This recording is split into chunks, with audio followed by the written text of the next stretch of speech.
दोस्तों, मैं फ़ज़ाकिर हुसैन अपने चैनल में आपका इस्तकबाल करता हूं। आज मैं आपके सामने हाजिर कर रहा हूं नीट 2009 स्क्रीनिंग बायोलॉजी पोर्शन की आंसर की का सेकंड पार्ट। ये 2009 में AIPMT मेडिकल परीक्षा के नाम से होती थी ये परीक्षा, और ये 2 चरणों में होती थी। पहले स्क्रीनिंग, दूसरा मेंस। स्क्रीनिंग में 50 फिजिक्स, 50 केमिस्ट्री और 100 प्रश्न बायोलॉजी के आते थे। तो इससे पहले 1 से 25 प्रश्न का आंसर इससे पहले वीडियो में अपलोड कर चुका हूं। आज शुरू करते हैं 26 से अगले प्रश्न के आंसर की। तो ये है 26वां प्रश्न, दात्र कोशिका अरक्तता होता है।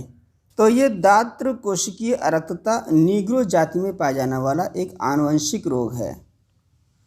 ये रोग DNA के एक क्षारक युग्म में परिवर्तन के कारण होता है। तो सी ऑप्शन इसका सही है।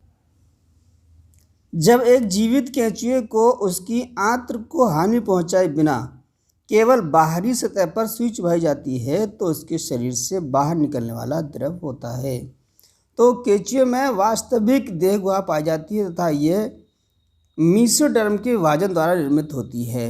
इसकी देह गुहा दूधिया क्षारीय प्रगुहीय द्रव से भरी रहती है। जब एक जीवित केंचुए को उसकी आंत्र को हानि पहुंचाए बिना केवल बाहरी सतह पर सुई चुभाई जाती है तो उसके शरीर से बाहर निकलने वाला द्रव देहगुहीय द्रव होता है। तो बी ऑप्शन इसका सही है। DNA अनुपस्थित होता है। केंद्रक के भीतर उपस्थित क्रोमैटिन पदार्थ DNA कुछ प्रोटीनों तथा RNA द्वारा निर्मित होता है। अतः केंद्र विहीन अंड में केंद्रक की अनुपस्थिति के कारण DNA भी अनुपस्थित होता है। तो ए ऑप्शन हमारा सही है।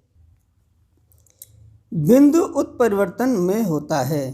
तो DNA की संरचना में परिवर्तन द्वारा जीन संरचना में परिवर्तन के कारण उत्पन्न उत्परिवर्तन बिंदु उत्परिवर्तन कहलाता है। और ये बिंदु उत्परिवर्तन 2 प्रकार के होते हैं, एक क्षार युग्म प्रतिस्थापन और दूसरा होता है फ्रेम शिफ्ट प्रतिस्थापन।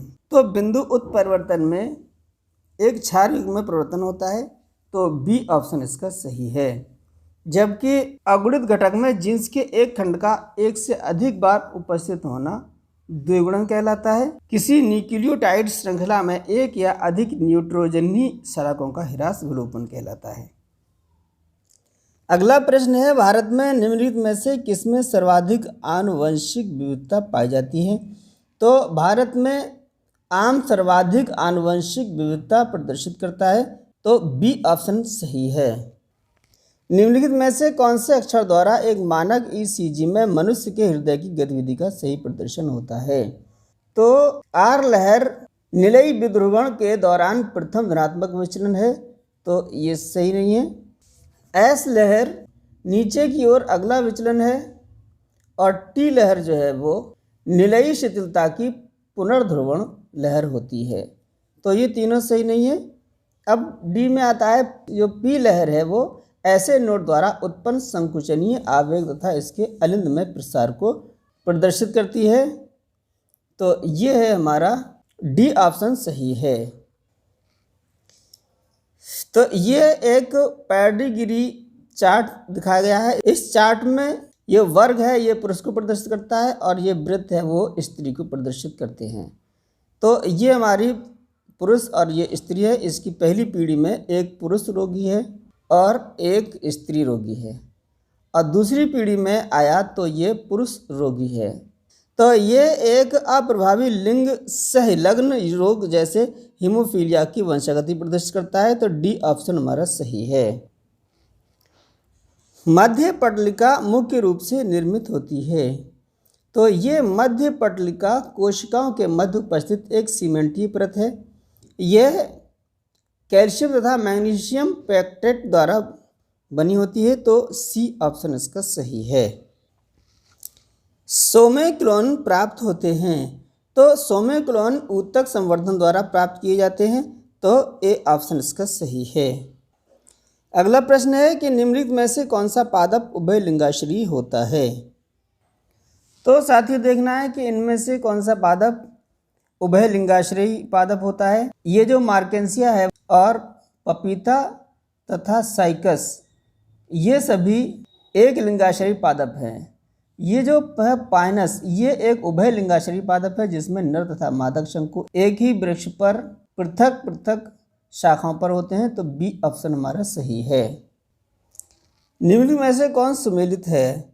तो आरएनए में प्यूरीडीन क्षारक थाइमिन के स्थान पर एक अन्य प्यूरीडीन यूरेसिल उपस्थित होता है, जबकि अन्य 3 क्षारक एडेनिन, गुआनिन और साइटोसिन ये डीएनए के समान ही होते हैं।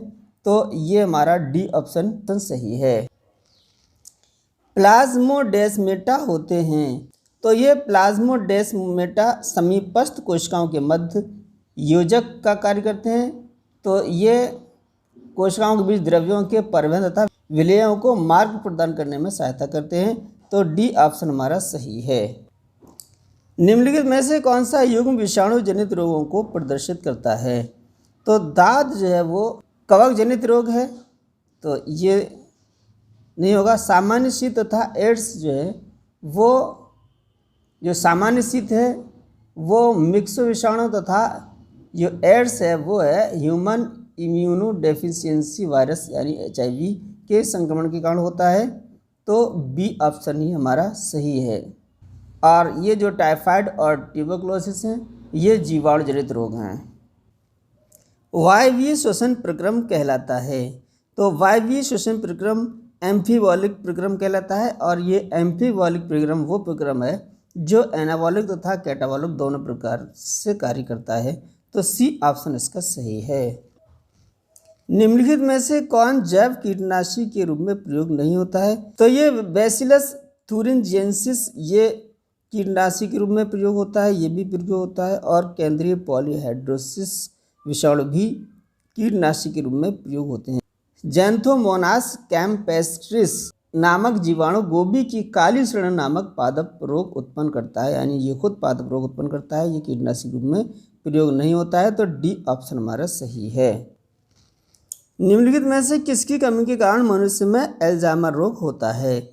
तो ये डोपामिन तथा ग्लूटामिक अम्ल ये उत्तेजक न्यूरोट्रांसमीटर हैं तथा गामा एमिनो ब्यूटायरिक अम्ल ये एक संदमक न्यूरोट्रांसमीटर है। मनुष्य में अल्जाइमर रोग जो है वो एसिटिलकोलिन की कमी से होता है। इस रोग में मस्तिष्क कोशिकाएं यानी न्यूरॉन नष्ट हो जाती हैं। तो सी ऑप्शन हमारा सही है। साइटोस्केलेटन निर्मित होता है, तो सभी यूकेरियोटिक कोशिकाओं के कोशिका द्रव में प्रोटीनी फिलामेंट्स द्वारा एक क्रिस क्रॉस जाल यानी साइक्लोस्केलेटन पाया जाता है जो कोशिका के निश्चित आकार हेतु सहारा प्रदान करता है। तो डी ऑप्शन हमारा सही है। रुधिर की तुलना में लिम्फ होता है। लिम्फ को RBC यानी रेड ब्लड कॉर्पसस रहित रुधिर कहा जा सकता है। लिम्फ एक साफ रंगहीन प्लाज्मा के समान किंतु प्रोटीन रहित द्रव होता है, यानी इसमें RBC नहीं होती हैं और WBC अधिक मात्रा में होती हैं। तो सी ऑप्शन हमारा सही है। एक नियमित चक्र वाली स्त्री में रजोधर्म न होने का मुख्य कारण अंड का निषेचन है। तो ए ऑप्शन हमारा सही है। नीचे दिए गए चित्र में कोशिका विभाजन की विभिन्न अवस्थाओं की रूपरेखा दर्शाई गई है। निम्नलिखित में से कौन कोशिका विभाजन की अवस्था का सही प्रदर्शन करता है? तो ये जो है डी द्वारा कोशिका विभाजन की एस प्रावस्था यानी संश्लेषण अवस्था को दर्शाया गया है। तो सी ऑप्शन हमारा सही है। पुष्प सूत्र संबंधित है, तो तंबाकू जो है वो सोलेनेसी कुल का पादप है, तो इसका पुष्प सूत्र ये दिया गया है। तो डी ऑप्शन हमारा सही है। ABO रक्त समूह सर्वाधिक प्रचलित रक्त समूह है। इसका नाम ABC के स्थान पर ABO है क्योंकि इसमें O द्वारा प्रदर्शित होता है। तो लैंडस्टीनर ने मानव जनसंख्या को RBC यानी रेड ब्लड कॉर्पसस के प्रतिजनों यानी एंटीजेंस की उपस्थिति के आधार पर 4 समूह में बांटा है, यानी A, B और AB और O। ये प्रतिजन तथा प्रतिरक्षी के मध्य एक व्युत्क्रम संबंध होता है। O रक्त समूह में RBC यानी रेड ब्लड कॉर्पसस पर कोई प्रतिजन यानी एंटीजेंस उपस्थित नहीं होता है। तो ये जो ओ द्वारा प्रदर्शित होता है उसमें ए एंटीजन या बी एंटीजन अनुपस्थित होते हैं। तो डी ऑप्शन हमारा सही है। मनुष्य में भोजन के पाचन एवं अवशोषण के संबंध में निम्न में से कौन सा कथन सत्य है? काइलोमाइक्रोन आंतरिक उपकला कोशिकाओं द्वारा संश्लेषित छोटे लिपोप्रोटीन कण हैं जो आंत से रक्त कोशिकाओं में स्थानांतरित होते हैं। भोजन की वसा का परिसंचरण तंत्र में परिवहन काइलोमाइक्रोन के रूप में ही होता है। तो सी ऑप्शन हमारा सही है। शारीरिकी की दृष्टि से पर्याप्त विकसित द्विबीजपत्री जड़ द्विबीजपत्री तने से भिन्न होती है। तो द्विबीजपत्री जड़ में प्रोटोजाइलम केंद्र से दूर यानी परिधि की ओर होता है और द्विबीजपत्री तना में प्रोटोजाइलम केंद्र की ओर होता है। तो ये भिन्नता होती है प्रोटोजाइलम की उपस्थिति के कारण। तो डी ऑप्शन हमारा सही है। मैग्नीज आवश्यक होता है। तो पौधों में मैग्नीज यानी एमाइन का अवशोषण मैग्नस आयनों के रूप में होता है। यह प्रकाश संश्लेषण, श्वसन तथा नाइट्रोजन उपापचय में सम्मिलित होने वाले अनेक एंजाइमों को सक्रिय कर देते हैं। मैग्नीज का एक अत्यंत मुख्य कार्य प्रकाश संश्लेषण के दौरान जल के प्रकाश अपघटन की क्रिया में जल का विघटन करना है। तो सी ऑप्शन हमारा सही है। तो दोस्तों आज के वीडियो में बस इतना ही। अगले यानी 51 से आगे के प्रश्नों का आंसर हम अगले वीडियो में लेकर हाजिर होंगे। तो ये वीडियो आपको कैसा लगा कमेंट करें, लाइक करें और जो हिंदी मीडियम से नीट की तैयारी कर रहे हैं उनके लिए शेयर भी करें। सारे जहाँ से अच्छा हिंदोस्तां हमारा, हम बुलबुलें हैं इसकी ये गुलसिता हमारा।